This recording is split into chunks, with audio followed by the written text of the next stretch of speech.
لکھنے والے کی اپنی حیثیت کیا ہے، ہم کیوں لکھتے ہیں، ہم کس کے لیے لکھتے ہیں، ہمارے لکھنے کی سمت کیا ہے۔ تخلیقی لفظ ہمارے پڑھنے والوں کو خود ہمیں یعنی لکھنے والے کو کہاں لے جا رہا ہے، ہمارے تخلیقی تجربوں اور ہماری تخلیقی فکر کے تعین میں ہماری تاریخ کا اور ہمارے زمانے کا رول کیا ہے۔ ہمارے لکھنے والے کی ہڈیوں میں شکست اور شرمندگی کے کسی احساس کا عنصر اپنی تاریخ اور اپنی ہستی دونوں کے سیاق میں موجود ہے یا نہیں ہے۔ ظاہر ہے کہ بے حسی کے ساتھ زندگی گزار لینا کارنامہ صحیح، خاص طور پر آج کی جیسی دنیا میں، مگر ادب اور آرٹ کی تخلیق کرنے والے ایسی کسی بستی میں اپنا گھر بنانے کا خواب نہیں دیکھتے۔ انہیں کم سے کم اتنا ضرور معلوم ہے کہ صحت کی یک قطبی تاریخ کا رخ جدھر کو ہے ادھر بجائے خود تاریخ کو اپنے معدے میں اتار لینے کی کوشش کے ساتھ ساتھ آدم خوری کی ایک اجتماعی روایت بھی پنپ رہی۔ اس صورتحال نے ہمارے عہد کی حیثیت میں ایک خاص طرح کی سیاسی جہت بھی پیدا کر دی ہے، بلکہ سارتر نے تو بہت مشہور اس کا قول ہے کہ لکھنا بنیادی طور پر ایک طرح کی اخلاقی اور سیاسی سرگرمی ہے۔ ظاہر ہے کہ یہ جہت 1936 کے ساتھ نمودار ہونے والی نسل کے طور طریقوں سے الگ ہے، اور اس کی تفہیم و تعبیر صرف آج کی عالمی صورتحال، مسئلوں اور تجربوں کے پس منظر میں کی جانی چاہیے۔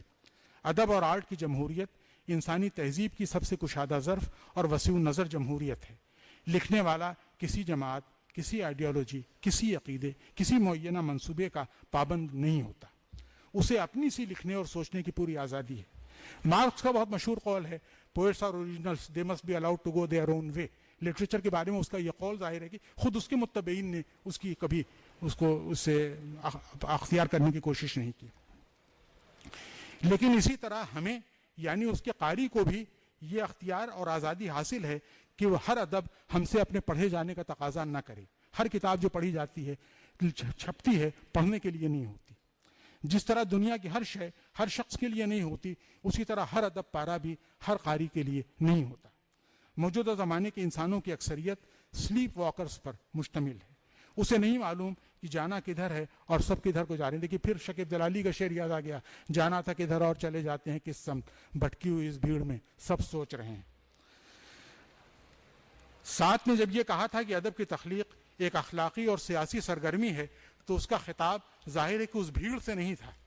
آج کے ادب کی تخلیق کرنے والے اور آج کے ادب کے قاری دونوں پر یہ شرط عائد ہوتی ہے کہ ایک سوچی سمجھی اخلاقی بے چینی کے احساس سے خود کو الگ کر کے وہ نہ تو ادب کی تخلیق کرے، نہ اس کی تفہیم و تعبیر کا عمل اختیار کرے۔ اپنے آپ سے تصادم اور اپنے عہد سے، اپنی تاریخ سے تصادم، ہمارے احساسات کو کند کر دینے والے معاشرتی حقائق سے تصادم، جس کی ذمہ داری اب میڈیا نے اپنے سر لے لی ہے۔ اس کے بغیر نہ ادیب اور آرٹسٹ اس عہد کے تقاضوں کو پورا کر سکتے ہیں، نہ ادب کے قاری، نقاد اور مفسر۔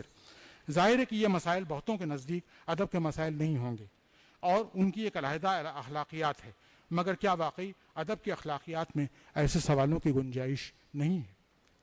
ادب کے پاس ہر سوال کا جواب نہیں ہوتا، مگر سوال تو ہوتے ہیں۔ کافکا کے ایک نقاد نے کہا تھا کہ وہ صرف اپنے سوالوں کو سامنے لانے کے لیے لکھتا ہے۔ سو ہمارے ہم عصروں کے سر پر بھی یہ بوجھ آن پڑا ہے کہ آج کی انسانی صورتحال اور مقدرات سے وابستہ بہت سے سوالوں کے جواب کی ذمہ داری وہ تاجروں، صنعت کاروں، سائنسدانوں، سیاستدانوں اور کاریگروں پر چھوڑ دیں، اور وہ خود اپنے سوالوں کے دیے بجھنے نہ دیں، ان کی روشنی مدھم نہ ہونے دیں۔ ان کے جواب بھی اسی بظاہر خاموش سرگرمی میں چھپے ہوئے ہیں۔ اب میں اپنے وقت کی حدوں سے شاید آگے بڑھ چکا ہوں، اس لیے مزید کچھ عرض کرنے کے بجائے اپنی گفتگو تاد اوش روز وچ نام کے ایک شاعر، بڑی مشکل سے نام یاد ہوا، کہ ان لفظوں پر ختم کرتا ہوں۔ برائے مہربانی اس بات کو سمجھو کہ بہت لوگ یہاں ہیں اور بھی بہت سے آئیں گے، تھوڑا ادھر سرکو، جگہ دو پیارے آدم خورو۔ شکریہ۔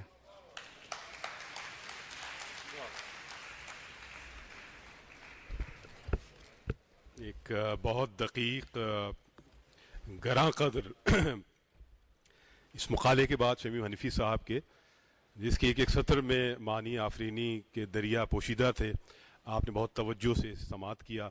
اور اسی تسلسل میں کیونکہ وقت کم ہے، میں چاہتا ہوں کہ ہمارے عہد ساز افسانہ نگار، ناول نگار، نقاد، جن کی ہر بات، ان کا ہر افسانہ، ہر ناول اردو ادب میں ایک اضافے کی حیثیت رکھتا ہے.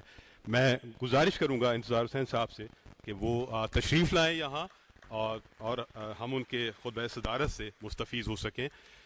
معزز خواتین و حضرات،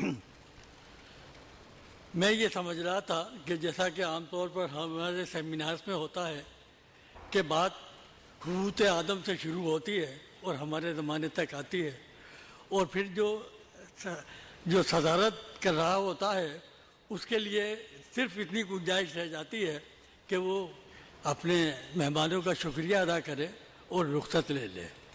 تو میں بہت مطمئن بیٹھا تھا، لیکن جو ہمارے مقررین تھے انہوں نے مجھے بہت مایوس کیا ہے، اور وہ مجھ سے کہہ رہے ہیں کہ ابھی وقت کی گنجائش ہے، آپ مضمون پڑھ سکتے ہیں یہ، لیکن پھر بھی میں اپنا پورا مضمون آپ کے سامنے پیش نہیں کروں گا. ویسے مضمون بھی میں نے جو لکھا تھا تو میں نے کوشش کی تھی کہ یہ جو موضوع ہے اس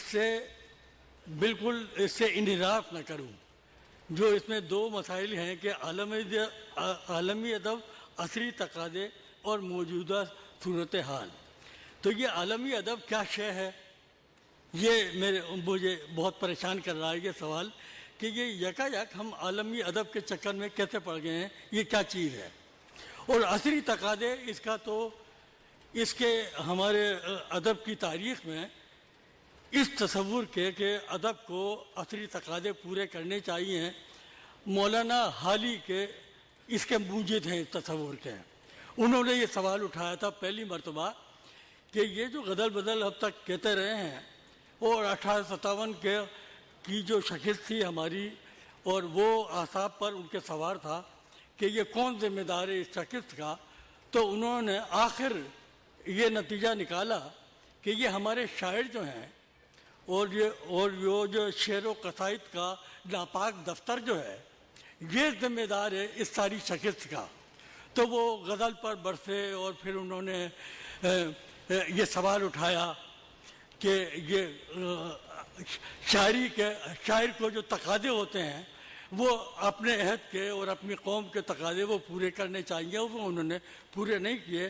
اور جب وہ یہ بات کہہ رہے تھے تو انہیں یہ اندازہ نہیں تھا کہ اس کی لپیٹ میں سب سے پہلے ان کے استاد مرزا غالب آئیں گے. اور چنانچہ یہی ہوا کہ لوگوں نے یہ سوال اٹھایا کہ بھئی اتنی بڑی ابتلا تھی 1857 کی جنگ اور اس سے پہلے جو کچھ ہو رہا تھا، اور وہ مرزا غالب جو تھے وہ مشاہدہ حق کی گفتگو اور بنتی نہیں ہے، بادہ و ساغر کہے بغیر اور گل و بلبل اور اس کی باتیں کر رہے تھے. تو وہ جو سانحہ تھا، وہ جو آشوب تھا اس عہد کا، اس کا ذکر تو ہے ہی نہیں.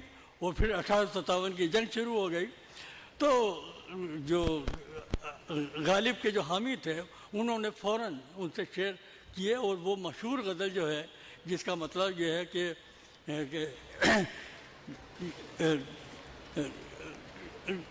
تازہ واردان بساط ہوائے دل جو ہے، اور اس کا مقطع جو ہے کہ ایک شمع رہ گئی تھی سب وہ بھی خاموش ہے. انہوں نے کہا کہ پورا مغلیہ سلطنت کا جو عروج اور زوال ہے اس کا نقشہ اس عہد میں آ گیا ہے. اور یہ انہوں نے غزل کہی، اور یہ آخر شعر میں تو بہادر شاہ ظفر کا انہوں نے پورا احوال بیان کر دیا ہے. تو محققوں نے کہا کہ بھئی یہ غزل تو بہت پہلے سے بہت پہلے لکھی گئی تھی، تو اس کا کیا تعلق ہے اس سے. اب یہ بڑا مسئلہ تھا. تو یہاں سے میں آپ کو کچھ بتاتا ہوں کہ میری دانش میں غالب کے طرفدار صحیح کہہ رہے تھے، اور معترضین اور محقق اپنی بے بصیرتی کا مظاہرہ کر رہے تھے. غالب کی وضاحت سے پہلے اقبال کا ایک شعر سن لیجئے. وہ ہے: عشق کی تقویم میں عصر رواں کے سوا اور زمانے بھی ہیں جن کا نہیں کوئی نام.